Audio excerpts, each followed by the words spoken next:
કિસાન છેલ્લા ઘણા દિવસોથી અમદાવાદ જિલ્લાના સાણંદ તાલુકાના ડરણ ગામ ખાતે ખેડૂતોના પ્રાણ પ્રશ્નને લઈને અનેક ખેડૂતો પોતાની કિંમતી ખેતીની જમીન ખેતી બચાવવા ખેડૂત બચાવવા માટે ન્યાયિક માંગણી અર્થે આંદોલન કરી રહ્યા છે। ત્યારે ખેડૂત સેવા સંગઠન ગુજરાતની સમગ્ર ટીમ આ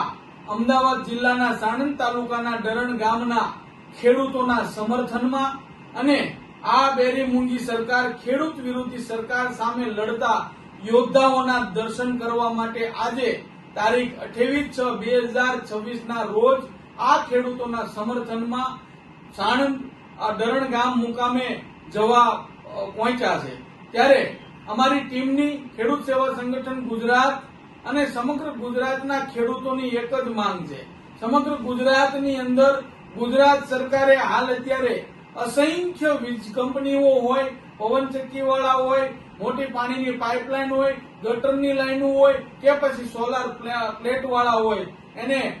વિદેશથી અનેક કંપનીઓને વેપાર અર્થે ગુજરાતમાં બોલાવી તો લીધા છે, પરંતુ સમગ્ર દુનિયાનું ભરણ પોષણ કરતા આમે ભારત એક કૃષિ પ્રધાન દેશ છે, પરંતુ ક્યાંક ને ક્યાંક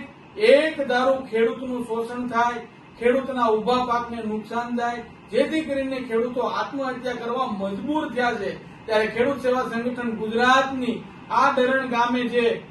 ખેડૂતો આંદોલન કરી રહ્યા છે, સરકારને અમે પણ પત્ર લખ્યો છે, યુદ્ધના ધોરણે આ લોકોની વાત સાંભળી કંપનીની જે ગટર લાઈન, જે પાણીની પાઇપલાઇન પસાર કરવામાં આવે છે એને રોકવામાં આવે અને ખેડૂતોની જે જમીન છે એનું સંકલન કરી ખેડૂતની વાત સાંભળી ખેડૂતોને પૂરતું વળતર આપી ખેડૂતોની જ્યાં સુધી મંજૂરી ન હોય ત્યાં સુધી આ કામ અટકાવવામાં આવે, અન્યથા સમગ્ર ગુજરાતની અંદર આમે મોટા પાયે આંદોલન થવા જઈ રહ્યું છે। આ સાણંદ તાલુકાની અંદર પણ લાખોની સંખ્યામાં ખેડૂત એકઠા થશે। જય જવાન, જય કિસાન।